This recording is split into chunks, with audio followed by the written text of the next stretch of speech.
ध्येयमन्त्रं वदामः। पठामि संस्कृतं नित्यं वदामि संस्कृतं सदा ध्यायामि संस्कृतं सम्यक् वन्दे संस्कृतमातरं। संस्कृतस्य प्रसाराय नैजं सर्वं ददाम्यहं। संस्कृतस्य सदा भक्तो वन्दे संस्कृतमातरं। संस्कृतस्य कृते जीवन् संस्कृतस्य कृते यजन् आत्मानमाहुतं मन्ये वन्दे संस्कृतमातरं। वन्दे संस्कृतमातरं। सर्वेभ्यः नमस्काराः। नमस्कारः महोदय। नमस्कारः महोदय। नमस्कारः, स्वागतं। नमस्कारः महोदय। नमस्कारः महोदय। वयम् एतावता 11 पाठान् समापितवन्तः। 11 पाठे समासस्य समग्रस्य परिचयः जातः। इत्युक्ते समासः इत्युक्ते अर्थः, समासस्य स्वरूपं, समासस्य पारिभाषिकशब्दाः, टर्मिनालजि इति वयं वदामः आङ्ग्लभाषायां। पारिभाषिकशब्दाः, तेषाम् अर्थं, समासप्रक्रिया कथं भवति इत्यादीन् विषयान् वयं गतपाठे पठितवन्तः। इदानीम् अद्यतनपाठः अस्ति आदिमहाऋषिः इति। अत्र वयं तत्पुरुषसमासः इति विषयं पठामः। तत्पुरुषसमासः इत्युक्ते किं, तस्य उपभेदाः के, कस्मिन् अर्थे कथं तस्य समासः भवति इत्यादीन् विषयान् पठामः। तत्पठनात् पूर्वम् एकां लघुकथां पठामः। कथायां बहूनि पदानि भवन्ति। तत्र तत्पुरुषसमासस्य पदानि बहूनि सन्ति। जागरूकतया अवलोकनं कुर्वन्तः वयं पठामः। एतां कथां सावधानं पठतु। एवं हि श्रूयते, लोके एवं श्रूयते, इला विंटू विंटाम् इत्यर्थे एतत् पदम्। एवं श्रूयते किं, पुरा किल नदीतीरेषु निबिडानि अरण्यानि आसन्। निबिडम् इत्युक्ते अत्यन्तं गहनम् इत्यर्थः। नदीतीरेषु अत्यन्त गहन अरण्यानि भवन्ति स्म। गुण्डेविट किल इत्युक्ते ट इत्यर्थः। तेषु हिंस्राः पशवः सञ्चरन्ति स्म। तस्मात् नदीतीरनिवासः असुरक्षितः आसीत्। नाम अरण्यस्य वर्धनदृष्ट्या प्रभूतं जलम् आवश्यकं भवति। अतः नदीतीरे नदीजलकारणेन अरण्यानि स्वयं वर्धन्ते। यदा अरण्यं वर्धते तस्य अन्तः लघु लघु जीवाः निवसन्ति। तान् जीवान् खादन्तः हिंस्राः, यथा सिंहः एवं व्याघ्रः इत्यादि हिंस्रपशवः अपि निवसन्ति स्म। अतः किं भवति, नदीतीरवासः असुरक्षितः आसीत्। मानवः तदा गुहायां निवासं करोति स्म। नाम इतोपि नगराणां विकासः इत्यादिकं न अभवत्। स्वगृहनिर्माणम् इत्यादिकं बहु न्यूनमासीत्। तस्मिन् समये गुहासु जनाः निवसन्ति स्म। कन्दमूलफलानि भक्षयन् उदरपूरणं करोति स्म। वल्कलानि च धरन् शरीररक्षणं करोति स्म। वल्कలం అంటే నారి చీరలు, నేత చీరలు అంటాం కదా, నేత బట్టలు అటువంటివి. శరీరరక్షణం కరోతి స్మ. అగ్నేః ఆవిష్కారः తదా एव जातः आसीत्। एतस्मिन् काले कस्याञ्चित् गुहायां कश्चन अस्वस्थचित्तः, अस्वास्थ्यं शरीरस्यापि भवति मनसः अपि भवति। अस्वस्थशरीरः नाम शरीरम् अस्वस्थं भवति, सः अस्वस्थशरीरः।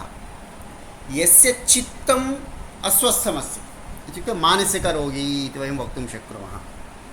अस्वस्थं चित्तं यस्य सः अस्वस्थचित्तः। मानवः इतस्ततः चलन् आसीत्। कुत्र? गुहायां। सः चिन्तयन् आसीत् किं?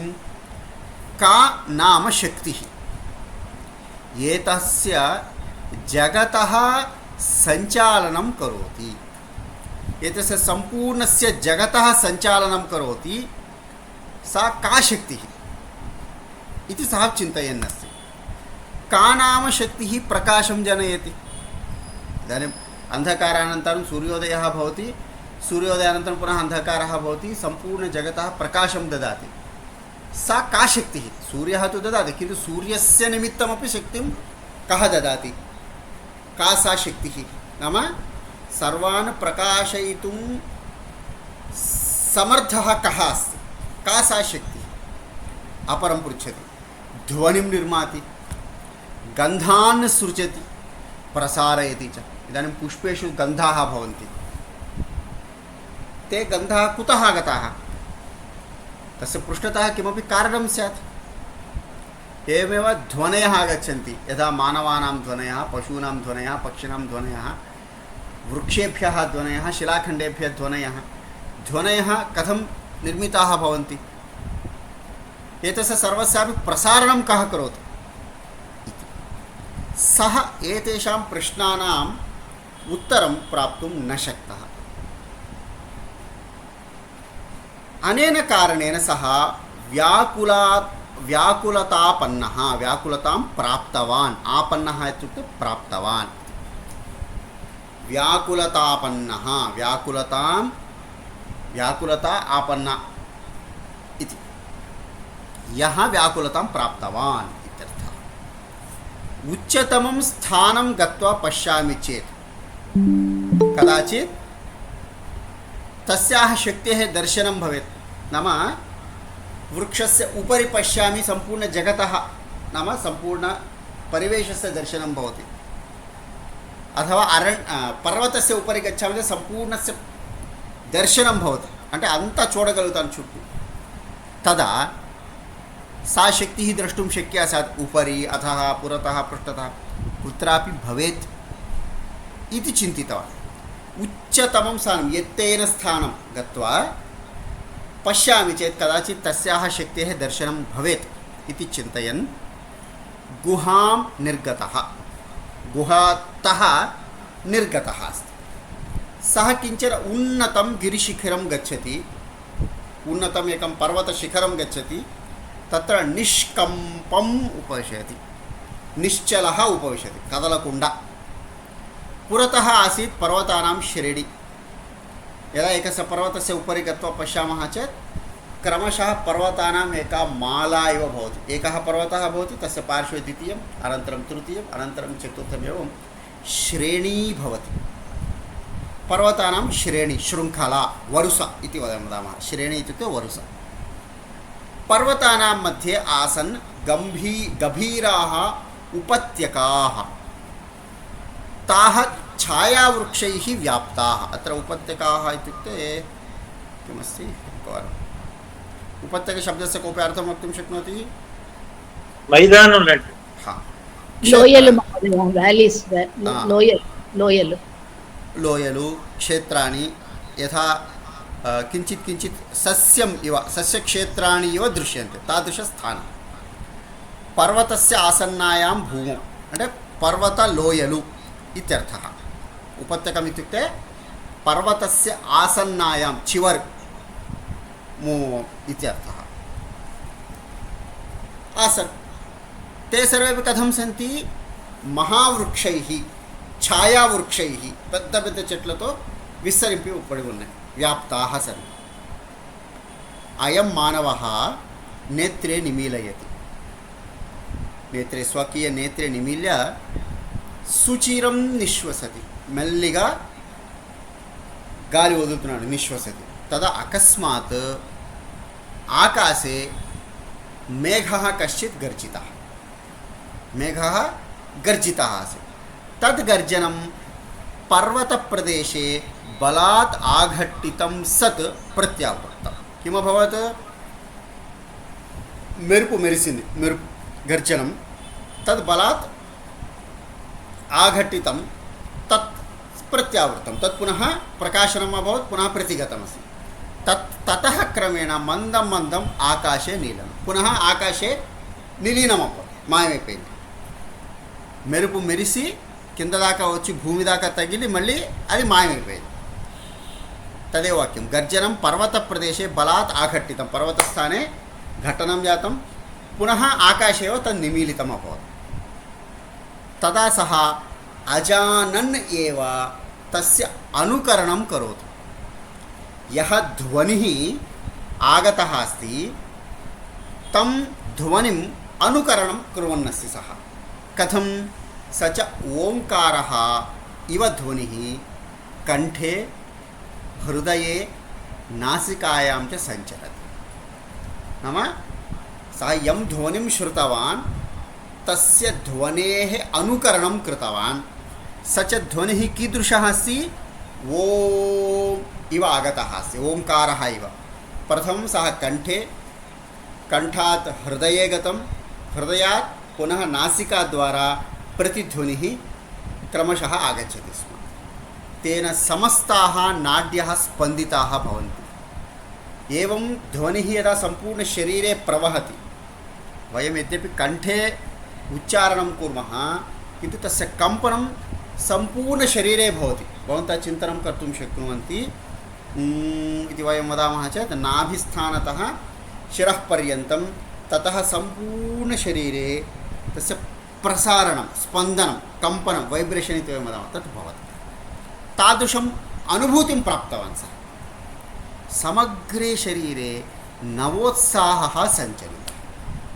तदा सः निर्णयति यत् इतः परं मम सर्वोऽपि प्रयासः अस्याः शक्तेः दर्शनार्थं. नाम ओङ्कारस्य द्वारा किञ्चित् शक्तिम् अनुभूतवान् सः, उत्साहम् अनुभूतवान्. तस्य दर्शनार्थमेव मम जीवनम्. इतः परं स च ओङ्कारः शक्तिरूपः यः अस्ति तस्य दर्शनार्थं मया प्रयासः, तपस्या क्रियते इति निर्णयं कृतवान्. एवं भवति आविष्कारः आदिमशब्दस्य ओङ्कारस्य. एवं ओङ्कारस्य आरम्भः अभवत्. सः मानवः तां शक्तिं प्रार्थयते, किं प्रसीद दर्शनं देहि इति. तस्याः अदर्शनेन अस्य व्याकुलता वर्धिता. दर्शनं भवतु इति बहुवारं प्रार्थनां कृतवान्, किन्तु ततः प्रत्युत्तरं नास्ति. नाम तस्याः शक्तेः दर्शनं नास्ति. तेन सह व्याकुलचित्तः भवति. नाम तस्य दुःखं, बाधा, एमोशन्स् वर्धितानि सन्ति. किं करणीयम् इति आतुरता इति वयं वदामः. तदेव व्याकुलता इत्यपि भवति, वर्धते. सः पुनरपि नेत्रे निमील्य पुनः तां शक्तिं प्रार्थयते, पुनः तामेव शक्तिं प्रार्थयते, दर्शनं ददातु इति. तदा आकाशात् वाक्यं श्रूयते, नेत्रे उन्मीलय, नेत्राणि उद्घाटयतु, पश्य माम् इति. नेत्रोन्मीलने सति गोचरी भवति एकः सूर्यकिरणः. अयं तु शुभ्रः प्रकाशः. नेत्रोन्मीलनानन्तरं साक्षात् तस्य नेत्रयोः पुरतः सूर्यकिरणप्रकाशः आगतः. सः शुभ्रः नाम तेल्लनि, श्वेतम् इत्यर्थः प्रकाशः. कुत्र वर्तते अस्य मूलम्? एतस्य सूर्यकिरणस्य मूलं कुत्र अस्ति?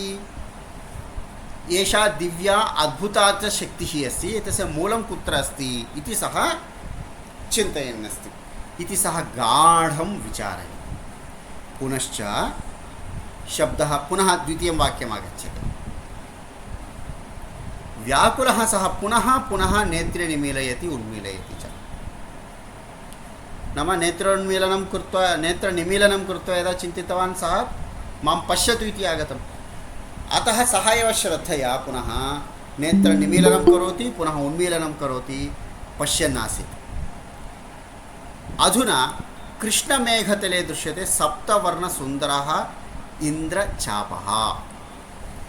నల్లని మేఘాల మధ్యలో కృష్ణ మేఘ తలే, కృష్ణం నామ కృష్ణవర్ణ, మేఘానాం తలం కారు మబ్బుల మధ్యలో సప్తవర్ణ సుందర ఇంద్రచాప. వయం దాన్నే తెలుగు భాషాం కిం వదామः ఇంద్రధనస్సు इति वयं वदामः.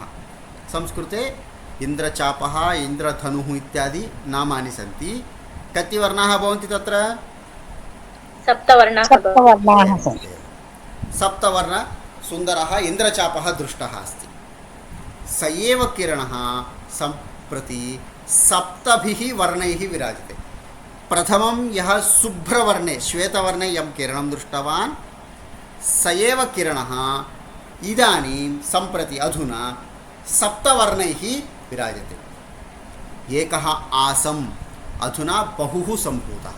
पूर्वं श्वेतवर्णे आसीत् किरणः, इदानीं स एव किरणः सप्तवर्णभूतः अभवत्. अतः सः वदति एकः आसम्, आदौ एकः एव आसम्, इदानीं बहु सम्भूतः इति वदन् एव अदृश्यत. सः नयनानन्दकरः सूर्यकिरणः इन्द्रचापवेषः. इन्द्रधनुः इन्द्रचापरूपेण स एव किरणः तस्य पुरतः आगतः अस्ति, तस्य दर्शनम् अभवत्. कथं? प्रथमं यः एकवर्णे आसीत् शुभ्रवर्णः नाम श्वेतवर्णः आसीत्, अनन्तरं सः एव सप्तवर्णेषु परिवर्तितः इन्द्रचापरूपेण. तस्य चापवेषः नाम आकारः इत्यर्थः, आवेशंलो तस्य पुरतः आगतः. अयं वर्णविलासः. एषः इति రంగుల యొక్క మాయ, విలాసం అంటే మాయ ఇది అర్థ. తెలుగు భాష మనం తెలుగులో చెప్తాం కదా, ఇదంతా డబ్బు మాయ, ధనం మాయ. అలా వర్ణవిలాస వర్ణస్య విన్యాసः अस्ति. किन्तु ఇంద్రచాపः न शाश्वतः, 10-15 निमेषनिमित्तमेव भवति. अयं क्षणिकः. यदा सूर्यः अपि भवति, वृष्टिः अपि भवति, स एव शुभ्रवर्णः सप्तवर्ण इन्द्रधनुरूपेण दृश्यते. किञ्चित् कालानन्तरं तद् अदृश्यतां गच्छति. तदेव क्षणिकः अस्ति.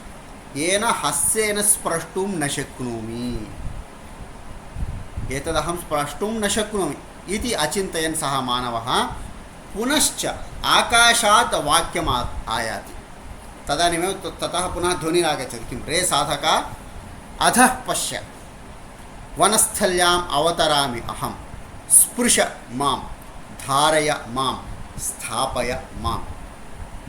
हे साधक, यः साधनां करोति सः साधकः, निरन्तरं प्रयासं చేసేవాడు, प्रयत्नरतः इत्यर्थः.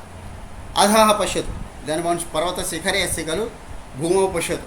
अहम् अधः अवतरिष्यामि, मां स्प्रष्टुं शक्नोति, मां स्पृश, मां धर, मां भवतः समीपे स्थापयतु इति आकाशात् ध्वनिः आगतः. सः अधः पश्यति. तत्र वर्तते नीलकण्ठः नृत्यमग्नः मयूरः. नीलकण्ठः इत्युक्ते मयूरः. यस्य कण्ठः नीलवर्णे भवति सः नीलकण्ठः. शिवः अपि नीलकण्ठः, मयूरोपि नीलकण्ठः. नृत्यमग्नः आसीत् मयूरः. तस्य सम्पूर्णशरीरे सप्तवर्णाः अपि भवन्ति, सर्ववर्णाः तस्य शरीरे भवन्ति. तेन प्रसारितः सप्तवर्णमण्डितः अद्भुतः पिच्छकलापः सः प्रसारितवान्. कः? मयूरः. किं? సప్తవర్ణమండితః పిచ్చకలాపः. ఆ నెమలి దాన్ని ఏమంటాం మనం? పింఛాలు. వాటిని విస్తరింపజేసి 7 వర్ణాల యొక్క విన్యాసాన్ని చూపించింది. సः కించిత్ ప్రసన్నः భవతి, కించిదివ తృప్తः సः శక్తిం వదతి. కः? తస్య మయూరస్య నృత్యదర్శనేన అత్యంతం ప్రసన్నः सः मनुष्यः शक्तिं वदति. हे देवते, तव दर्शनं लब्धं, तथापि तव वाणी न श्रुता. नाम भवतः आकारं दृष्टवान् मयूररूपेण, किन्तु आकाशात् या ध्वनिः अस्ति तदत्र नास्ति। तर्हि भवत्याः वाणीं न श्रुतवान्। श्रुतिद्वारेण ज्ञातुम् इच्छामि त्वाम्। अहं भवत्याः स्वरं श्रोतुम् इच्छामि इति। तदा वदति सा शक्तिः, सावधानं शृणु इति वदन्त्याम् इव तस्याम् अकस्मात् श्रुतिपथम् आगच्छति कश्चित् केकारवः। ततः कोकिलकूजितं, ततो मण्डूकध्वनिः। नाम मयूरस्य ధ్వనిం కేకా ఇది వయం వదామः. అందుకనే తెలుగులో ఎవరైనా బాగా అల్లరి చేస్తుంటే, గట్టిగా అరుస్తుంటే కేకలు పెట్టకు అంటాం. కేకా ఇత్యుక్తే మయూరధ్వని, అత్యంతం ఉచ్చైః భవతి. కేకా ఇత్యుక్తే మయూరధ్వని విశేషः. నెమలి అరుపును కేకా అంటాం, కేకారవः. తతః పరం తత్ర న సమాప్తం. కించిదనంతరం కోకిలధ్వనిः, అనంతరం మండూకధ్వనిः. ఏవం క్రమశः ते एव सप्तवर्णाः सप्तस्वराः इव आविर्भूताः. आदौ सप्तवर्णाः, अनन्तरं सप्तस्वराः सा रि ग म प द नि स इव विभिन्नपक्षिणां विभिन्नजन्तूनां मुखतः ध्वनिरूपेण सप्तस्वराः आविर्भूताः. अत्रान्तरे वाक्यमिदं श्रुतम् इव येषोऽस्मि त्वां पालयितुं लालयितुं च अवतीर्णः. भवन्तं पालयितुं लालयितुं, लालयितुं प्रीतिं कारयितुम् अवतीर्णः अस्मि यस्य शक्तेः निमित्तं भवान् पश्यन् आसीत्. अग्रे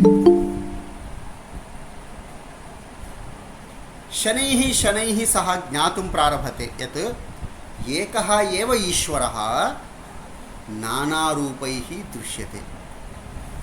नाम तस्य प्रश्नान् भवन्तः आदौ पश्यन्ति चेत् सः एकवारं प्रकाशः कः कुतः आगतः अस्ति, ध्वनयः कुतः आगताः सन्ति, एते पशुपक्षादयः कुतः आगताः सन्ति इति सम्पूर्णजगत् भिन्नतया पश्यति. तद् अत्र दर्शयति. एकः एव ईश्वरः वर्णरूपेण परिवर्तितः, एकः एव ईश्वरः ध्वनिरूपेण परिवर्तितः, एकः एव ईश्वरः पशुपक्षादिरूपेण भिन्नरूपाणि प्राप्तवान् अस्ति. मन्दं मन्दं शनैः शनैः सः ज्ञातवान् किम्, एकः एव ईश्वरः नानारूपैः दृश्यते. सृष्टिरियम् ईशमयूरस्य अद्भुतः अनन्तः अनादिश्च पिच्छकलापः.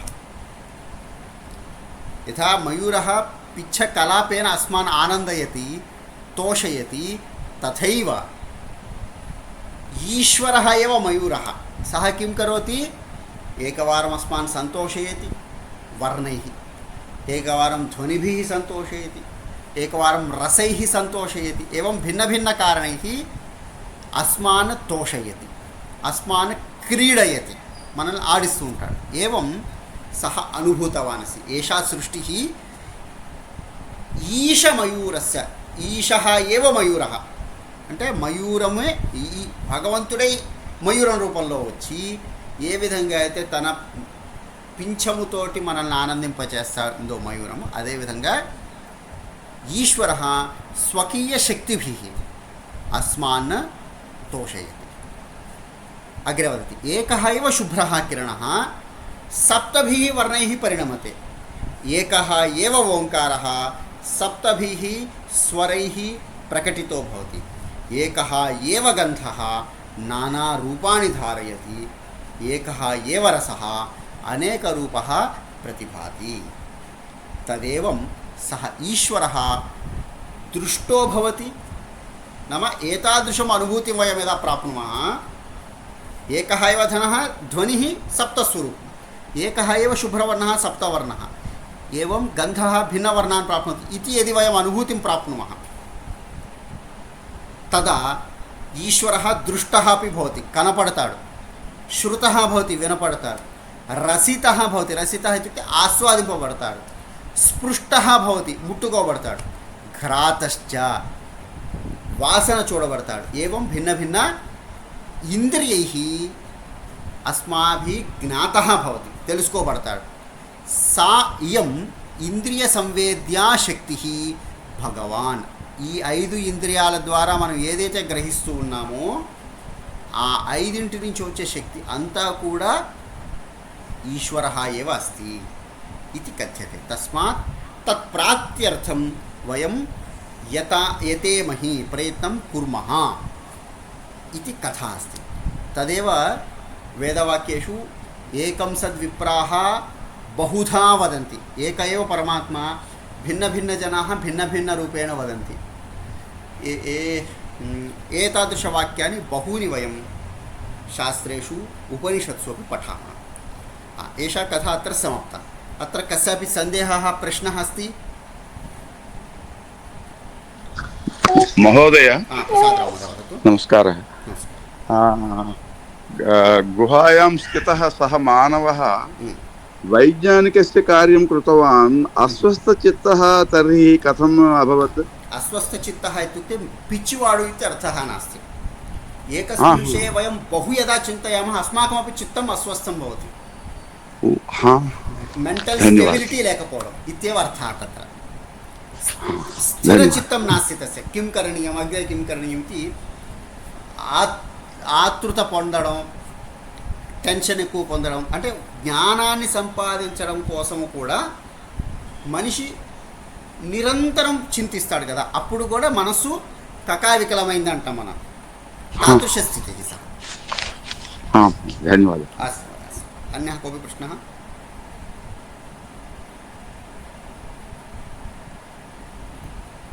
भवतु.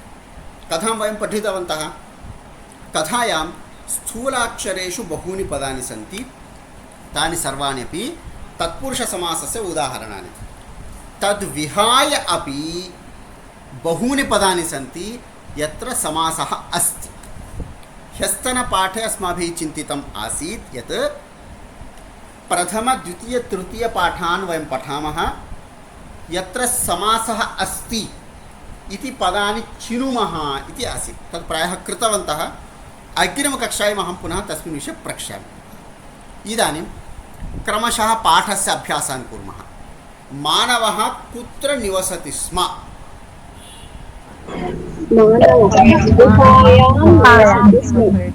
समीचीनं. गुहानिर्गतः मानवः कुत्र गच्छति? गुहानिर्गतः मानवः गिरिशिखरं गच्छति. मानवः कस्य अनुकरणं करोति? मानवः मेघगर्जनस्य अनुकरणं करोति. मेघगर्जनस्य अनुकरणं करोति अथवा मेघगर्जनध्वनेः अनुकरणं करोति इति वक्तव्यं. नेत्रोन्मीलने सति कः गोचरीभूतः? नेत्रमीलने सति सूर्यकिरणः गोचरीभूतः.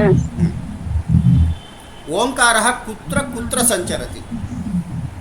ओङ्कारः कण्ठे, हृदये, नासिकायां सञ्चरति. हृदये नासिकायां च महोदय.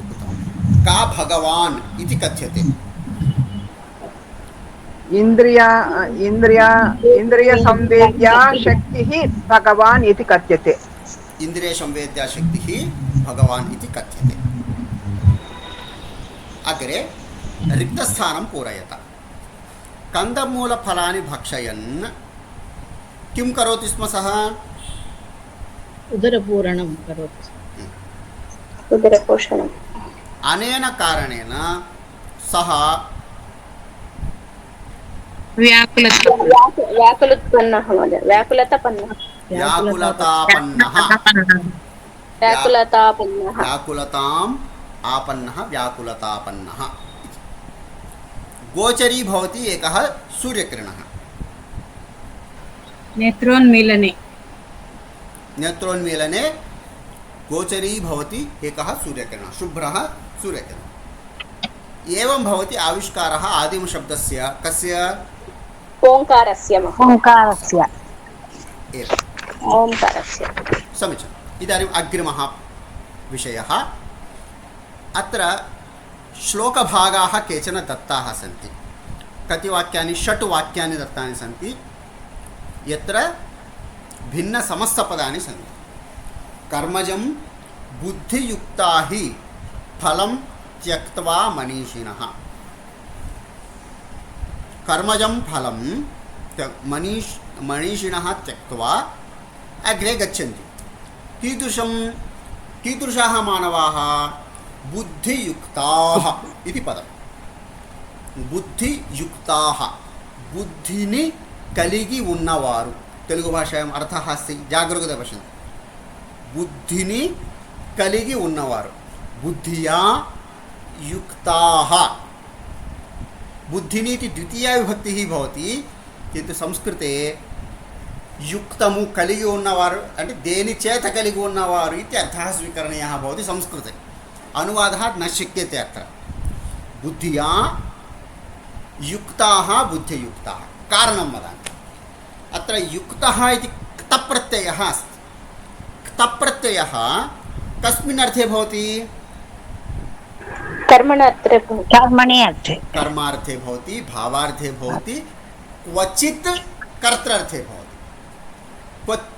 कर्त्रार्थे कदा भवति गमनार्थकधातवः इत्यादीन् वयं पठितवन्तः तान् विहाय अत्र कर्मणि प्रयोगे अस्ति अतः अत्र कर्तृपदं कस्यां विभक्तो भवति तृतीया विभक्ति बुद्धिया युक्ताः इति तृतीया विभक्तिः अत्र करणीया अतः बुद्धिया युक्ताः बुद्धियुक्ताः अत्र तृतीया तत्पुरुषसमासः अस्ति अधः प्रथमं वाक्यं पश्यन्तु द्वादश पाठस्य कृपया शारदा महोदय मैक् उत्तरानन्तरं मैक् म्यूट् करणीयं धन्यवादः द्वादशपाठे तृतीय अभ्यासः अस्ति अधः पश्यन्तु बुद्धिया युक्ताः बुद्धियुक्ताः अत्र युक्ताः इति विसर्गस्य लोपः अस्ति दीर्घानन्तरं विसर्गः अनन्तरं हकारः अस्ति अतः विसर्गस्य लोपः विसर्गलोपसन्धिः अस्ति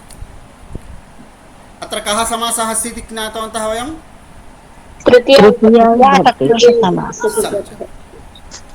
जन्म बन्ध विनिर्मुक्ताः पदं गच्छन्ति अनामयम्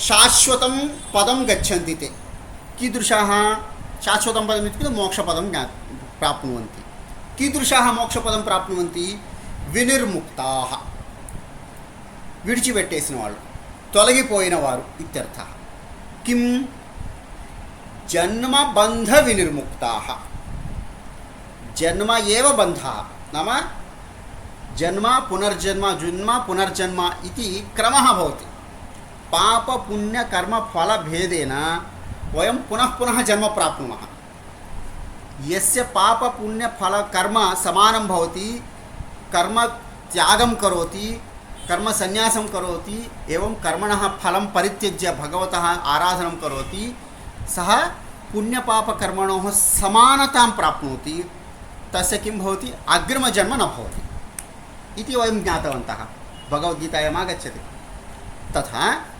जन्म एव बन्धः जन्मबन्धः एषः कर्मधारय समासः तस्य उदाहरणम् अग्रे पठामः पुट्टुक अनेटुवंटिदे बन्धम् अस्माकं बन्धाः बहवः भवन्ति माता पुत्रः पिता पतिः मम यानं मम गृहं मम बन्धुः इति बन्धाः भवन्ति अटैच्मेण्ट्स् अत्र अटैच्मेण्ट् कीदृशम् इत्युक्ते जन्म एव बन्धः पुनर्जन्म यस्य भवति सः स्वयम् आगत्य जन्म प्राप्नोति यस्य जन्मरहितत्वसिद्धिः भवति सः जन्मबन्धविनिर्मुक्तः भवति सः किं प्राप्नोति अनामयं शाश्वतं मोक्षं प्राप्नोति इति भावः अत्र जन्म एव बन्धः जन्मबन्धः इति कर्मधारय समासः जन्मबन्धात् तस्मात् ये विनिर्मुक्ताः ते जन्मबन्धविनिर्मुक्ताः अत्र समासद्वयमस्ति जन्म एव बन्धः इति कर्मधारय समासः जन्मबन्धात् विमुक्ताः जन्मबन्ध विनिर्मुक्ताः कः समासः अस्ति अत्र पंचमी तत्पुरुष समासः उत्तमम् अग्रे श्रुति विप्रतिपन्ना हि प्रतिपन्ना ते यदा स्थास्यति निश्चला बुद्धिविषये अस्ति శృతిభిః విప్రతిపన్న, శృతుల చేత దాన్ని అంటారు విప్రతిపన్నం అంటే వ్యతిరేకమైన మనస్సు కలిగినది. శృతిభిః విప్రతిపన్న, వేదముల కంటే విరుద్ధ భావం లేనటువంటిది. అటువంటి నిశ్చలమైన మనస్సు నిశ్చలంగా ఉంటుంది. అంటే వేదమును అంగీకరించిన మనస్సు బుద్ధి నిశ్చలంగా ఉంటుంది. వేదమును అంగీకరించినటువంటి మనస్సు ఏదైతే ఉందో అది నిశ్చలంగా ఉండదు. ఇది భావ అత్ర. అత్ర శృతి విప్రతిపన్నా ఇది వాక్యం. శృతి శబ్దస్య అర్థः కः? కోऽपि जानाति?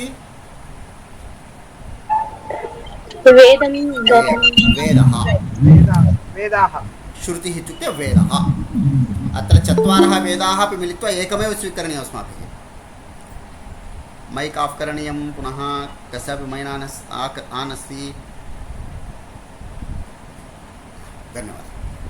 శృతిభిః విప్రతిపన్న, శృతులను వ్యతిరేకించనటువంటి మనస్సు ఇత్యర్థः. శృతిభిః విప్రతిపన్న. అత్ర పూర్వపదం తృతీయ విభక్తౌ అస్తి, అతः తృతీయా తత్పురుష సమాసः. శృతిభిః విప్రతిపన్న తృతీయ తత్పురుష సమాసः. కామక్రోధ వియుక్తానాం యతీనాం యత చేతసాం. కామః క్రోధః, కామక్రోధౌ, రామः చ లక్ష్మణः చ రామలక్ష్మణౌ ద్వంద్వసమాసः. కామక్రోధాభ్యాం, కామక్రోధముల చేత వియుక్తః లేకుండా ఉండడం ఇత్యర్థः.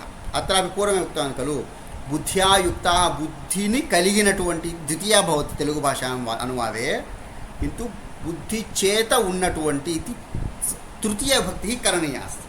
అత్రాపి సమానం. కామక్రోధాభ్యాం వియుక్తాః, కామక్రోధములనేటువంటి విడిచిపెట్టబడినటువంటి ఇత్యర్థ. వియుక్తః నామ రహితం. కామక్రోధాభ్యాం వియుక్తాః కామక్రోధ వియుక్తాః. అత్ర కः సమాసः అస్తి? అప్పుడు తేషాం అన్నారు. పంచమీ విడిచిపెట్టినట్టు తృతీయ తత్పురుష సమాసः. బుద్ధ్యా యుక్తాః బుద్ధియుక్తాః. కः సమాసः? తృతీయ తత్పురుష. కామక్రోధాభ్యాం వియుక్తాః కామక్రోధ వియుక్తాః తృతీయ తత్పురుష సమాసः. ఆ తరువాత సప్తమి విభక్తి యాడ్ చేయడం వల్ల వియుక్తానాం అన్నదానికి తేషాం. మనం నిన్న అభ్యాసం చేసుకున్నాం ఏమని, తరువాత విభక్తిని కలగచేయడం యాడ్ చేయడం కోసము తస్య తేన తస్మై తస్మాత్ అనేటువంటిది ప్రత్యేకంగా కలుపుతాం. ఇది విభక్తి ప్రత్యయాన్ని కలిపేటువంటిది. మీరు అడగచ్చు, మరి తస్మాత్ వినిర్ముక్తాః అన్న చోట ఎక్కడంటే దాని తర్వాత ఇంకో పదము ఉన్నది సమాసంలో.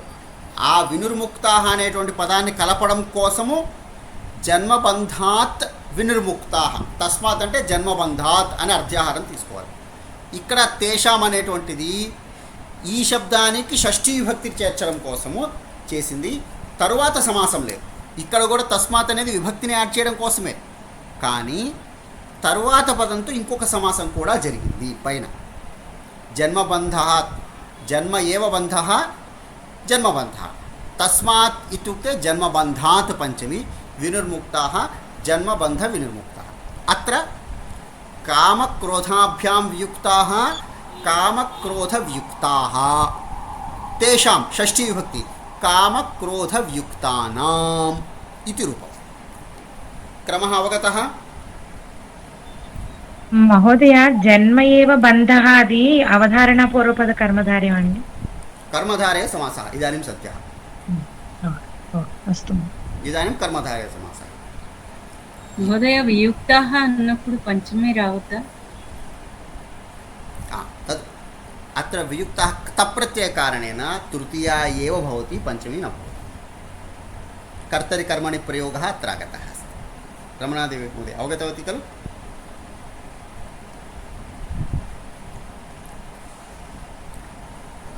रमणादेवी महोदय अवगतवती? अस्तु महोदय, अस्तु. युक्तः प्रत्ययम् अतः तृतीया अस्ति. తప్రత్యయకారణే విరహితం లేకుండా ఆ అర్థం లేదు ఇక్కడ. తప్రత్యయం అనేటువంటి కర్మార్థంలో ఉంది కాబట్టి దాని ముందర ఉన్నది తృతీయ విభక్తిలో వస్తుంది. తృతీయ అన్న అవ్వాలి, ప్రథమ అన్న రావాలి. ఇక్కడ ప్రథమ కాదు, తృతీయ మాత్రం. మహ్యం ఇదం మదర్థమపి కర్మాణి కుర్వన్ సిద్ధిం అవాప్స్యసి. మమ నిమిత్తమపి భవాన్ కర్మాణి కుర్వన్ యజ్ఞయాగాదికం పూజాపాఠాదికం కుర్వన్ అపి సిద్ధిం ప్రాప్నోతి ఇది కృష్ణः అర్జునం వదతి. అత్ర మదర్థం ఇది పదం. మహ్యం ఇదం మమ నిమిత్తం మదర్థం, తస్య ఇదం తదర్థం, భవతః ఇదం భవదర్థం, యుష్మభ్యం ఇదం యుష్మదర్థం, సర్వేభ్యః ఇదం సర్వార్థం. ఏవం అత్ర ఏకः సమాసः अस्ति. మహ్యం ఇదం మదర్థం ఇది సమాసः విగ్రహవాక్యం. నామ కృష్ణः వదతి మదర్థం అపి కార్యాణి కుర్వన్ భవాన్ మోక్షం ప్రాప్తుం శక్నోతి, సిద్ధిం ప్రాప్తుం శక్నోతి. ఏవమేవ భక్తాः अपि భగవతः కార్యాణి కుర్వన్ సిద్ధిం ప్రాప్తుం శక్నోతి ఇత్యర్థే సర్వనామశబ్దేభ్యः ఇదం ఇత్యర్థే సమాసः కశ్చన భవతి. సోపి తత్పురుషసమాసः. క్షేత్రం చ క్షేత్రజ్ఞశ్చ అంతిమం అస్మిన్ క్రమే క్షేత్రజ్ఞ సంయోగాత్ తద్విద్ధి భరతర్షభ. క్షేత్రం చ క్షేత్రజ్ఞశ్చ క్షేత్రజ్ఞౌ రామశ్చ కృష్ణశ్చ రామకృష్ణౌ రామశ్చ లక్ష్మణశ్చ రామలక్ష్మణౌ ఇవ క్షేత్రం. క్షేత్రజ్ఞః చ किं भवति क्षेत्रज्ञौ. इतरेतरद्वन्द्वः एकवारम् अहं वदामि, अथवा भवन्तः पाठयन्ति चेत् अहं शृणोमि. प्रश्नं करोमि, प्रश्नस्य उत्तरं यच्छन्तु. भवतां ज्ञानमस्ति नास्ति इति नास्ति, अन्येपि सन्ति खलु कक्षायां, तेषां विषयेपि अस्माभिः ज्ञातव्यमस्ति. अन्येपि शृण्वन्तः सन्ति, मध्ये वयं वदामः चेत् अन्ये श्रोतुं न शक्नुवन्ति. क्षेत्रं क्षेत्रज्ञश्च क्षेत्रज्ञौ द्वन्द्वसमासः. तावदेव इदानीं बहु नामानि न पठनीयानि, आदौ क्रमेण गच्छामः. रामः च लक्ष्मणश्च रामलक्ष्मणौ, क्षेत्रञ्च क्षेत्रज्ञश्च क्षेत्रज्ञौ. ज्ञातं? क्षेत्रज्ञयोः संयोगः, क्षेत्रज्ञसंयोगः प्रथमा विभक्ति. अनन्तरं तस्मात् क्षेत्रज्ञसंयोगात् इति. पुनः वदनस्मि. रामः च कृष्णः च रामकृष्णौ इव, क्षेत्रं च क्षेत्रज्ञश्च क्षेत्रज्ञौ. अत्र तत्पुरुषसमासः नास्ति, द्वन्द्वसमासः. क्षेत्रज्ञयोः संयोगात् क्षेत्रज्ञसंयोगात् इति షష్ఠీ తత్పురుష సమాసః. వారి ఇద్దరి యొక్క కలయిక ఇత్యర్థः. ఎవరిద్దరి యొక్క?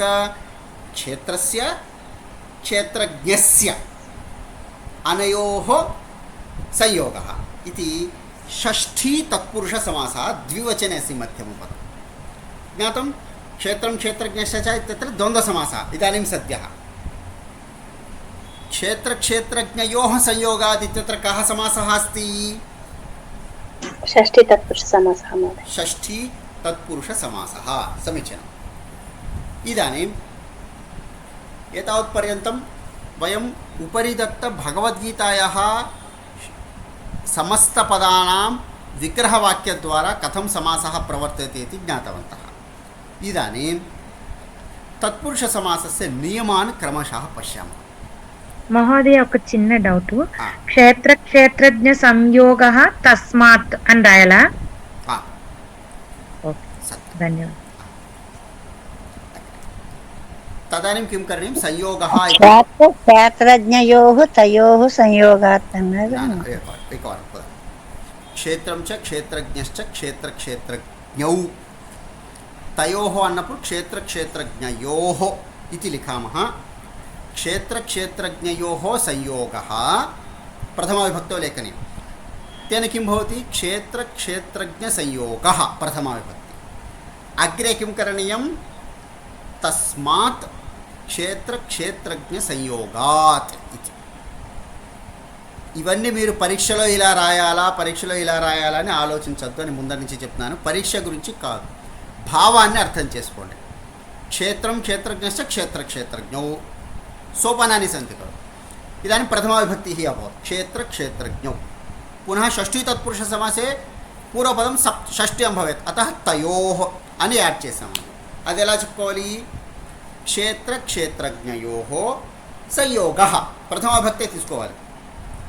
అప్పుడే అవుతుంది సమాస పదం क्षेत्रज्ञ संयोगः. अग्रे अस्माभिः श्लोके का विभक्तिः अस्ति? पंचमी. तदा पंचमी दत्ता अस्ति, तर्हि पंचम्यां तस्मात् क्षेत्रज्ञ संयोगात् इति लेखनीयम्. परीक्षायां क्षेत्रज्ञ संयोगः एव दत्तः चेत् तस्मात् इति लेखनीयमेव नास्ति. अस्ति चेत् क्रमः कः? प्रथमं प्रथमा विभक्तिः, अनन्तरं अन्यविभक्तिः योजनीया इति क्रमं वयं ह्यः पठितवन्तः. गायत्रीदेवी मध्ये स्पष्टं खलु? आं महोदय. एवम् उत्तमम्. अग्रे चलामः. कथायां प्रयुक्तानि एतानि समस्तपदानि सावधानं पठत. नदीतीरम् इति एकं पदं. तस्य विग्रहवाक्यं कोऽपि वक्तुं शक्नोति? नद्याः तीरं नदीतीरं नद्याः तीरं नदीतीरम्. उदरपूरणम्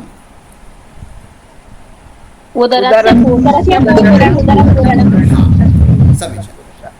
एवं प्रथमपदद्वयं षष्ठी तत्पुरुषस्य उदाहरणानि. अग्रे अधः विग्रहवाक्यं दत्तमेव अस्ति, पश्यन्तु. नदीतीरं नद्याः तीरम् उदरपूर्णम् उदरस्य पूर्णम् इति षष्ठी तत्पुरुषस्य उदाहरणानि. कथं षष्ठी तत्पुरुषः इत्युक्ते पूर्वपदं यस्यां विभक्तौ भवति तदनुसारं तस्य समासस्य नाम भवति. नद्याः नदी యొక్క తీరము. अत्र उत्तरपदं तीरमु ఒడ్డు इति शब्दस्य अर्थः अस्ति. कस्य तीरं? सरोवरस्य तीरं वा सागरस्य तीरं वा नद्याः तीरं वा इति स्पष्टं करोति नदी शब्दः. नदी सम्बद्धं तीरम् इति पदं. तर्हि नद्याः तीरम् इत्यत्र नदीतीरशब्दस्य अर्थः कः? ఒడ్డు. तीरप्रान्तः इत्यर्थः. तीरप्रान्तशब्दस्य अर्थः नदी इति शब्दस्य वा तीर इति शब्दस्य वा?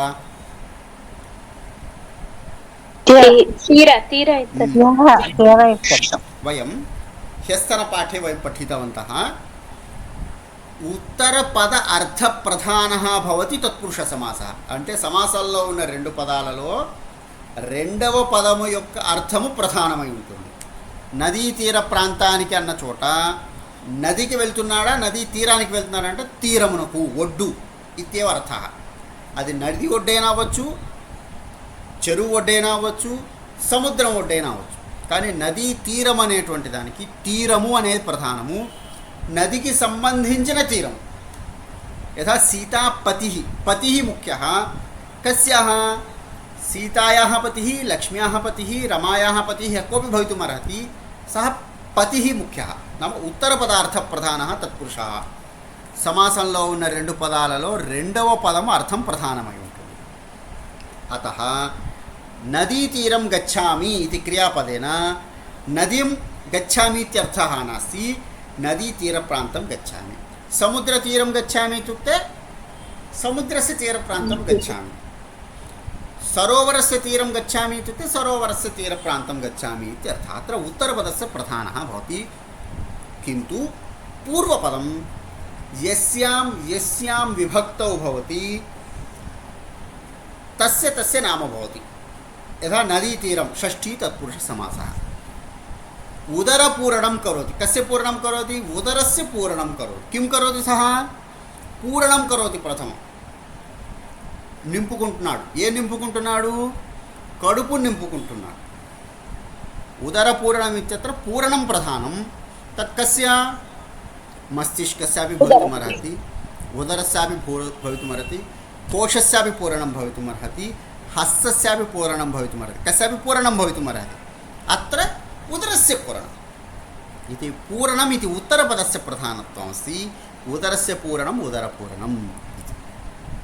अग्रे अनन्तरपदं पश्यन्तु व्याकुलतापन्नः व्याकुलतां प्राप्तः अत्रापि आपन्नः इत्यत्रापि तप्रत्ययः एव अस्ति किन्तु कर्तृर्थे अस्ति सः किं प्राप्तवान् अस्ति एङ्ग्सैटि इति शब्दः व्याकुलता इति शब्दः व्याकुलतां प्राप्तवान् इत्यर्थे व्याकुलतापन्नः इति अभवत् अत्र आपन्नशब्दः व्याकुलता इति पदेन सह समासं प्राप्नोति पूर्वपदं कस्यां विभक्तौ अस्ति द्वितीयविभक्तौ अतः तृतीयं कः समासः अस्ति अत्र तृतीयविभक्ति महोदय व्याकुलतां द्वितीया विभक्तिः आपन्नः प्राप्तवान् किं प्राप्तवान् व्याकुलतां द्वितीया विभक्तिः अतः द्वितीया तत्पुरुष समासः एषः अग्रे इदानीं रमणा महोदय पृष्टवती युक्ताः इत्यत्र पञ्चमी भवेत् खलु इत्युक्ते न अत्र पश्यन्तु सः निर्गतः बयटिकि वच्चाडु कस्मात् निर्गतः गुहायाः गृहं कादिति गुहायाः निर्गतः गुह नुंडि बयटिकि वच्चाडु अत्र का विभक्तिः अस्ति पूर्वपदे अतः पंचमी तत्पुरुष समासः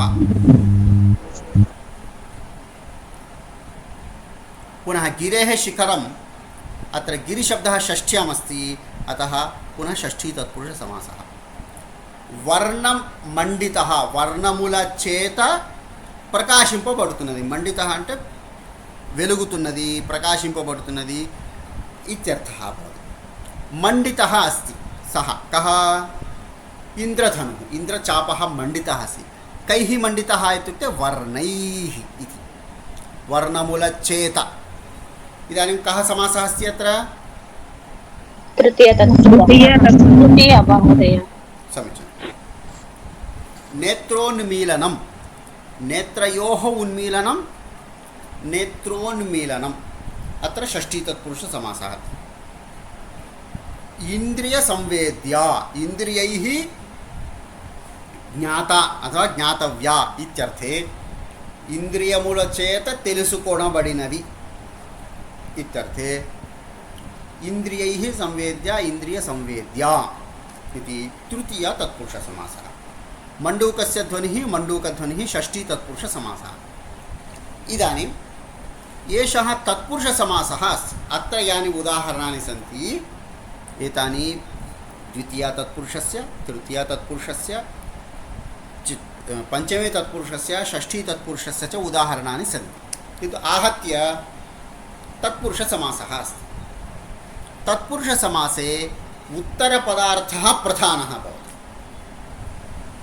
तत्र वाक्यं वयं पठितवन्तः प्रायः उत्तरपदार्थप्रधानः तत्पुरुषः एतेषु सर्वेषु उदाहरणेषु उत्तरपदस्य तीरम् आपन्नः शिखरम् उन्मीलनं ध्वनिः पूरणं निर्गतः मंडितः संवेद्य इत्यादीनाम् उत्तरपदानाम् अर्थः प्रधानः अस्ति अतः एषः तत्पुरुष समासः पूर्वं यानि उदाहरणानि पठितानि तेषां विग्रहवाक्येषु पूर्वपदस्य विभक्तिः समाना नास्ति उत्तरपदं सर्वत्र प्रथमायाम् अस्ति एतेषु उदाहरणेषु तीरम् आपन्नः शिखरम् उन्मीलनं ध्वनिः इत्यादिषु प्रथमा विभक्ति किन्तु पूर्वपदं भिन्नभिन्नविभक्तिषु अस्ति यथा नदीतीरं व्याकुलतां द्वितीया गुहायाः पंचमी इंद्रियैः तृतीया अनेन क्रमेण पूर्वपदे सप्तापि विभक्तयः भवन्ति तदनुसृत्य तत्पुरुषसमासः सप्तविधः प्रथमा तत्पुरुषः द्वितीया तत्पुरुषः तृतीया तत्पुरुषः चतुर्थी पंचमी षष्ठी सप्तमी इति तत्पुरुषसमासः सप्तविधः प्रधानतया स च यथा प्रथमा तत्पुरुषः अर्धं दिनस्य दिनस्य अर्धभागः अर्धदिनं अत्र प्रथमा तत्पुरुषः अस्ति। दिनस्य अर्धम्, अर्थमिति पूर्वपदे प्रथमा विभक्तिः अस्ति, उत्तरपदस्य अत्र प्रश्नः नास्ति, उत्तरपदस्य का विभक्तिः इति। दिनस्य अर्थभागः, तर्हि अर्धदिनम् इत्यत्र प्रथमा तत्पुरुषः। ग्रामं गतः, ग्रामगतः, पूर्वपदं द्वितीयायामस्ति, ग्रामगतः। व्याकुलतापन्नः, तत्रापि द्वितीया विभक्तिः, द्वितीया तत्पुरुषसमासः। विद्यामान्यः, विद्यया मान्यः, सम्मान्यः इत्यर्थः। अत्र मान्यः इत्युक्ते गौरविंपबडेवाडु। केन कारणेन इत्युक्ते विद्यद्वारा, विद्यया, अतः तृतीया तत्पुरुषसमासः। चतुर्थी देशाय हितं, ग्रामाय हितं, राष्ट्राय हितं। माता किं हितमिच्छति? पुत्रहितमिच्छति। पुत्रहितमित्यस्य विग्रहवाक्यं कथं? पुत्राय हितम्। एवं चतुर्थी तत्पुरुषः। चोरात् भयं, गुहायाः निर्गतः इत्यादिषु पूर्वपदं पञ्चम्यामस्ति चेत् पञ्चमी तत्पुरुषसमासः। अनन्तरं सीतापतिः, रमापतिः, लक्ष्मीपतिः, देवालयः, रामालयः इत्यादिषु षष्ठी तत्पुरुषसमासः बहुत्र भवति, वयं जानीमः एव। सप्तमी तत्पुरुषः दाने सः शूरः, दानकार्यं यदा भवति सः सर्वदा अग्रे भवति, सः दानशूरः, दाने शूरः तत्पुरुष, सप्तमी तत्पुरुषसमासः। एवं प्रथमा आरभ्य सप्तमी तत्पुरुषपर्यन्तम् उदाहरणानि वयं पठितवन्तः। एतेषु वाक्येषु स्थूलाक्षरैः मुद्रितानां समस्तपदानां विग्रहवाक्यं भवद्भिः लेखनीयमस्ति। अद्यतनगृहकार्यमेतद् दशवाक्यानां विग्रहवाक्यानि वयं लिखित्वा आगच्छामः। कस्य कस्य? दशरथपुत्रः, बुद्धियुक्तः, भक्त्युपहृतं, योगभ्रष्टः, आचार्योपासनं, युद्धविशारदाः, मद्भक्तः, मन्त्रहीनम्, आत्मरतिः, बुद्धिभेदम्। एतेषां दशशब्दानां विग्रहवाक्यं लिखित्वा वयम् आगच्छामः। इतः अग्रे वयं श्वः नाम परश्वः शनिवासरे कक्षायां पठामः। शनिवासरे रात्रौ अस्माकं कक्षा भविष्यति। एतावत्पर्यन्तं यत् पठितं तत्र प्रश्नः चेत् प्रष्टुं शक्नुमः।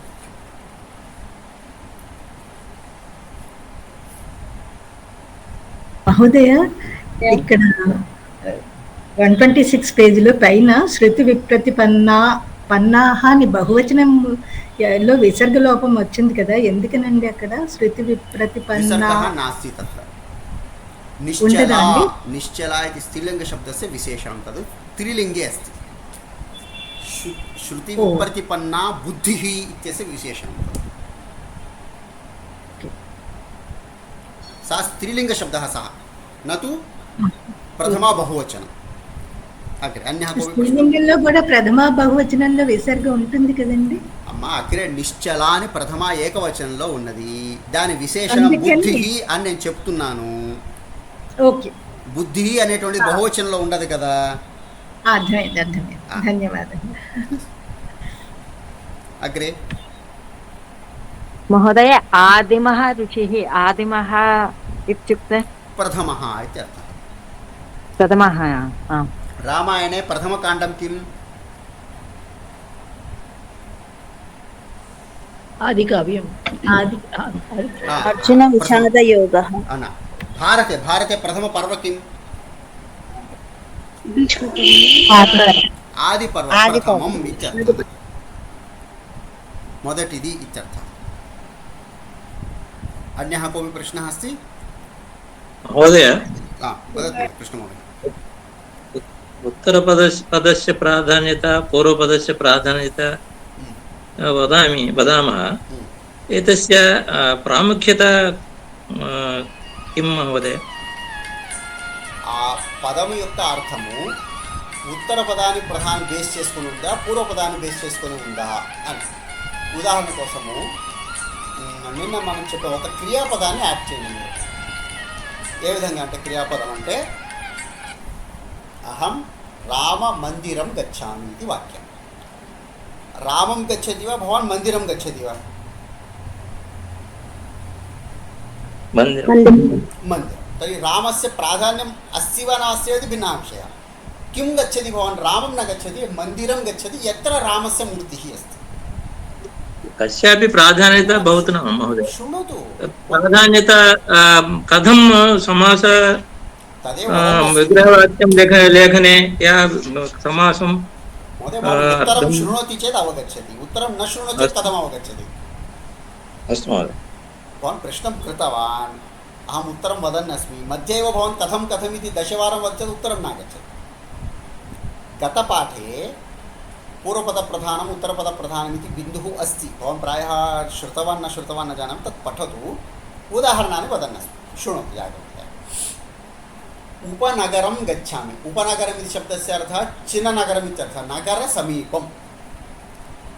उपनगरं गच्छामि इति पदमस्ति वाक्यम्। उपनगरम् अरण्यानि सन्ति इति वाक्यं महोदय, उपनगरम् अरण्यानि सन्ति। इदानीम् अहम् उपनगरं गच्छामि अथवा उपनगरं अरण्यानि सन्ति इति वाक्ये द्वये नगरं प्रधानं वा समीपस्थानं प्रधानं वा? స్థానం ప్రధానం. అదే అర్థమైంది మహోదయ. నా పాయింట్ ఏంటంటే మీరు చెప్పింది నాకు అర్థమైంది. అయితే ఈ ప్రాముఖ్యత అనేటువంటిది మనం తెలుసుకోవటం వలన ఈ సమాసాలలో మనకి ఏ విధంగా ఉపయోగపడుతుంది అనేటువంటిది నాకు అర్థం కాదు. इदानीं नदीतीरं तत्र का विभक्तिः अस्ति इति मम प्रश्नः, कः समासः अस्ति इति मम प्रश्नः। तस्य उत्तरं कथं वदति भवान्? नदीतीरं इत्युक्ते नद्याः तीरं। कः समासः? समासः षष्ठी तत्पुरुषः अस्ति खलु। इदानीम् अहम् अन्यदेकं वदामि, नीलकण्ठः इत्यत्र कः समासः? नीलकण्ठः, नीलं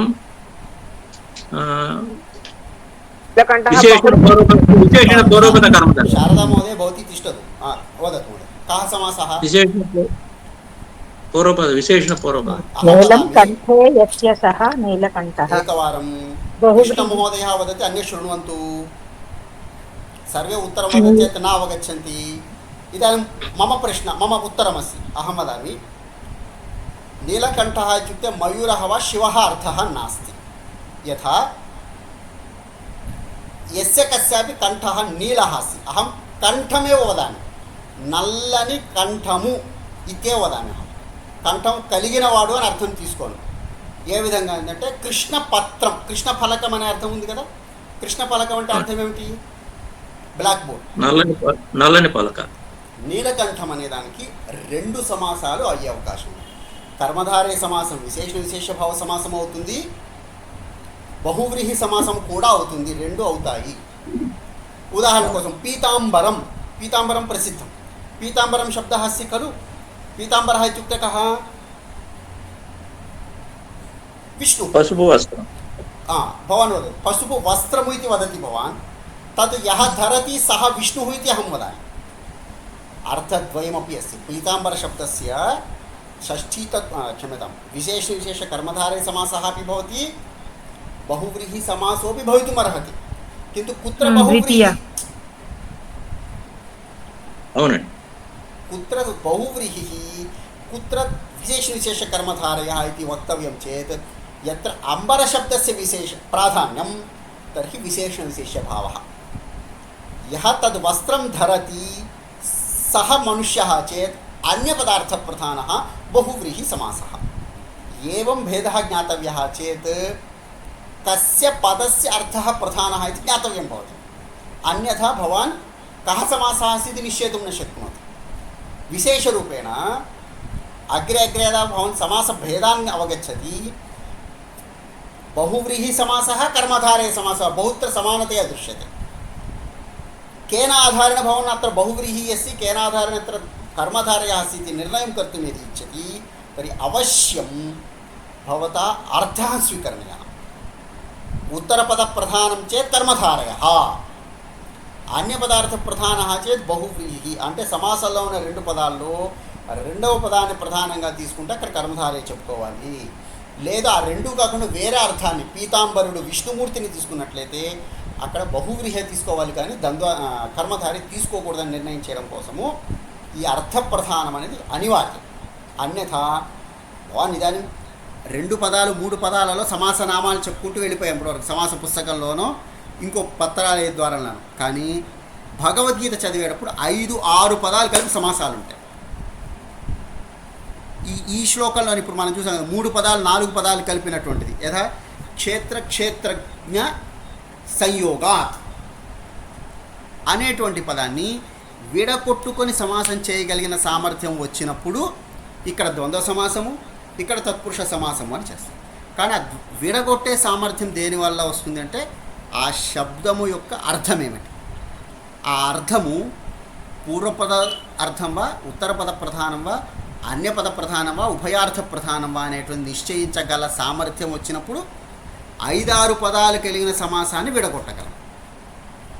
దాని గురించి తత్పురుష సమాసం ఏ విధమైంది, ద్వంద్వ సమాసం ఏ విధంగా ఉన్నది జ్ఞానం అనివార్యం. తద్విన అగ్రే అగ్రే సమాసాన్ని నక్కరోతి. ఇప్పుడు రామాలయ కహ సమాసः ఇత్యుక్తే 1 తత్పురుష ఇది వక్తుం శక్నోతి. किन्तु दीर्घसमासे तस्य निश्चयः तथा सरलः नास्ति. तदर्थम् एतत् अनिवार्यमस्ति. महोदय ఒక చిన్న డౌట్ అండి. एकवारं प्रश्नः न समाप्तः. कृष्णमहोदय भवतः प्रश्नः प्राप्तवान् उत्तरं? ఇప్పటి వరకు పత్రాలయంలో కానీ భగవద్గీతలో కానీ 2 పదాలు ఇచ్చేసి ఇక్కడ ఏం సమాసం అన్నప్పుడు మనం చెప్పగలుగుతున్నాం. కానీ 4-5 పదాలు ఇచ్చినప్పుడు ఏ పదము దేన్ని తెలియజేస్తుంది, ఆ తర్వాత ఏం సమాసం జరిగింది అనేటువంటి సామర్థ్యం తెలియాలంటే కంపల్సరీగా ఇది తెలియాలి. అర్థం కంపల్సరీగా ఇంపార్టెంట్ అండి. నేను అంటూ ఏంటంటే ఏది ముఖ్యము ఏది అముఖ్యం అనేటువంటిది మనకి ఎక్కడ ఇంపాక్ట్ అనేటువంటిది కనపడలేదు నాకు. అది ఏది ముఖ్యం ఏది అముఖ్యం అనేది కొన్ని సమాసాలలో తెలుసుకోవటమే కష్టంగా ఉంది అనమాట. ఇది అముఖ్యం చెప్పటమే కష్టంగా ఉంది. కాబట్టి అసలు ఈ ముఖ్యత అనేటువంటిది ఏ విధంగా మనకి ఉపయోగపడుతుంది అనే ప్రశ్న నాలో ఉదయించింది. అంతకంటే కించిత్ సాక్షాత్ వాక్యం వదామి. एतावत्पर्यन्तं समासः इत्युक्ते भवन्तः किं श्रुतवन्तः, पदद्वयं स्वीकृत्य विग्रहवाक्यं कृत्वा समासनाम इति क्रमः अस्ति. किन्तु वस्तुतः एवं नास्ति. तेन पदेन कः अर्थः बोधितः अस्ति. अहं पीताम्बरं धरामि इति वाक्यं यदा भवान् शृणोति, विष्णुमहं धर्तुं न शक्नोमि, वस्त्रं धरामि, तर्हि अत्र वस्त्रं प्रधानं. तर्हि कः समासः भवितुमर्हति? पीतम् अंबरं पीताम्बरम् इत्येव अर्थः स्वीकरणीयः. पीताम्बराय नमः इति वदामि चेत् वस्त्रस्य कोऽपि पूजां न करोति अथवा वस्त्रस्य कोऽपि नमस्कारं न करोति, तर्हि तत्र पीताम्बरशब्दस्य अर्थः वस्त्रं न, अपि तु भगवान् विष्णुः. तर्हि विष्णुः इत्युक्ते अम्बरशब्दस्यापि नास्ति, पीतशब्दस्यापि नास्ति, अन्यपदार्थः. तर्हि यस्य सः, येन सः, इयं सः इति बहुव्रीहिः समासः स्वीकरणीयः इति निश्चयः भवति. ततः परं विग्रहवाक्यम् अनन्तरं समास नाम इति क्रमः. अन्यथा किं भवति, इदानीं पर्यन्तं पत्रालयसंस्कृते वा अन्यत्र पदद्वयम् अथवा विग्रहवाक्यम् अथवा समस्तपदं तत्र कः समासः इति निर्णयः कृतः. श्लोके वा पद्ये वा वाक्ये वा विद्यमानपदस्य कः अर्थः. ఇప్పుడు ఎక్కడైతే ఈ విధమైనటువంటి ఉదాహరణలు దొరుకుతాయో అక్కడే మీకు ఈ అర్థం ఉత్తర పదం ప్రధానమా పూర్వపద ప్రధానమా అనేటువంటి సమస్య వస్తుంది. రమాపతి సీతాపతి రామాలయ అనేటువంటి చోట్ల ఇది అర్థం కాదు. ఎందుకంటే అక్కడ సమాసం తెలిసిపోయింది, మనకి రహస్యం తెలిసిపోయింది అనుకోండి, దాని మీద మన దృష్టి మన బుద్ధి పనిచేయదు. ఎప్పుడైతే ఇక్కడ ఏ అర్థం ఉన్నది అని ఆలోచించడం మొదలు పెడతామో అక్కడ వస్తుంది. శాంతాకారం భుజగశయనం ఇది శ్లోకः अस्ति. शान्ताकारं भुजगशयनं, भुजगशयनं इत्यस्य कः समासः कोऽपि वक्तुं शक्नोति? सप्तमी तत्पुरुष न, कर्मधारे समासः. बहुव्रीहि समासः. भुजगं सर्पः एव शयनं, मञ्चमु कलिग. शारदाजी भवती म्यूट् करोतु, भवतः प्रतिध्वनिः बहु आगच्छति. भुजगः सर्पः एव शय्या यस्य सः బహువ్రీహి సమాస. ఇప్పుడు మీరు చెప్పినట్లు సప్తమి తత్పురుష తీసుకుంటే భుజగే శయనం. భుజగే శయనం అంటే సర్పము మీద నిద్రించడము. అలా అన్నప్పుడు శయనాన్ని నమస్కరిస్తున్నాము మనం. कृष्णमहोदय कस्य नमस्कारं कुर्मः वयं? भवतः म्यूट् अभवत् कृष्णमहोदय। यः शयनं करोति नमस्कारः। कः समासः अस्ति तत्र? बहुव्रीः एव। किन्तु भवान् भुजगशयनमिति भुजगे शयनम् इति सप्तमी तत्पुरुषं स्वीकरोति, किन्तु सप्तमी तत्पुरुषे दोषः अस्ति खलु, भवानेव अवगतवान् खलु। एवम् अग्रे अग्रे भवान् यदा विशतम् अर्थं चिन्तयति, సమాసం పేర్లు తెలుసుకోవడం కోసం సమాస ప్రకరణం చదవక్కర్లా, ఇంత విడిగా చదవక్కర్లా. ఎందుకోసం అంటే ఆ శ్లోకంలో ఉన్న శబ్దం యొక్క అర్థం ఏమిటని తెలుసుకోవడం కోసము ఈ విధంగా చదవాలి. ఏవం జ్ఞాతుం అవశ్యం అర్థः పూర్వపదం వా ఉత్తరపదం వా ఇది జ్ఞాతవ్యం. భుజగశయనం పద్మ శాంతాకారం భుజగశయనం పద్మనాభం बहुव्रीहि समासः पद्मनाभं सुरेशं सुरेशं इत्यत्र कः समासः? सुरस्य ईशः सुराणाम् ईशः बहु षष्ठी तत्पुरुषः. किन्तु पूर्व त्रीणि पदानि बहुव्रीहि समासः पदद्वयम् अनन्तरं षष्ठी तत्पुरुषः. एवम् अर्थप्रधानद्वारा समासस्य ज्ञानं सरलं भवति, सहजं न्याचुरल् इति वयं वदामः. एवम् अर्थज्ञानं. इदानीं पेरिन्देवी महोदय वदतु, भवत्याः प्रश्नः कः? మహోదయ, ఇప్పుడు పూర్వపదానికి మనము విగ్రహవాక్యం రాసినప్పుడు ఏకవచనం పెట్టాలా బహువచనం పెట్టాలా అన్నది ఆ శ్లోకంలో కానీ ఆ వాక్యంలో కానీ ఉన్న అర్థాన్ని బట్టి పెట్టాలా? అది అంటే ఆచార్యోపాసనం ఉందనుకోండి, ఆచార్యస్య ఉపాసనం రాయాలా ఆచార్యాణం ఉపాసనం అన్నది రాయాలా అన్నది మనం ఎలా డిసైడ్ చేయాలి అని? सामान्य एकवचने दोषः नास्ति, किन्तु तत्र बहूनाम् आचार्याणाम् इति भावः यदि निर्दिष्टः अस्ति श्लोके तर्हि बहुवचने करणीयम् इति नियमः. यदि न ज्ञातं स्पष्टं नास्ति तर्हि एकवचनेपि दोषः नास्ति, किन्तु कवेः अथवा वाक्यनिर्मातुः भावः कः इति ज्ञात्वा तद् लेखनीयम् इति सामान्यम्. अतः सम्पूर्णवाक्यं पठित्वा एव अर्थनिर्णयः करणीयः. అనంతరమేవ విగ్రహవాక్యం అనంతరమేవ సమాసః ఇది క్రమः. కేవలం తర్వాత ఇప్పుడు ఒక మాట అన్నారు కదా, భుజగ శయనంలో యః భుజగే శయనం కరోతి, అప్పుడు ప్రథమా విభక్తిలో బహువ్రీహి. కృపయా సంస్కృతే పృచ్చంతి చేత్ ఉత్తమం భవతి. सर्वेपि तेलुगु भाषायामेव बहु पृच्छन्तः सन्ति, अहमपि तेलुगु भाषायामेव बहु पाठयन् अस्मि. वदतु पेरिन्देवी महोदय. प्रयत्नं करोमि. यः भुजगे शयनं करोति विग्रहवाक्ये प्रथमा विभक्ति अस्ति खलु, तस्मिन् सन्दर्भे प्रथमा विभक्त्यां बहुव्रीहि न भवति.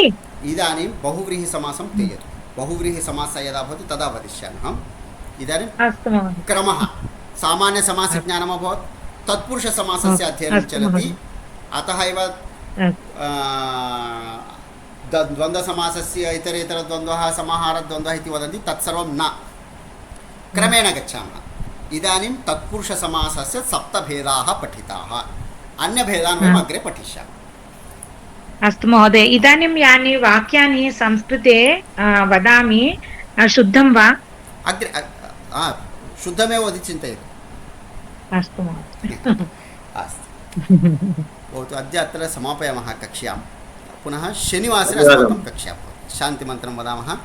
सर्वे भवन्तु सुखिनः, सर्वे सन्तु निरामयाः, सर्वे भद्राणि पश्यन्तु, मा कश्चित् दुःखभाग् भवेत्. ओम शान्ति शान्ति शान्तिः. शुभरात्रिः सर्वेभ्यः. पुनः वयं शनिवासरे धन्यवादाः महोदय. ధన్యవాదాలు మహోదయ.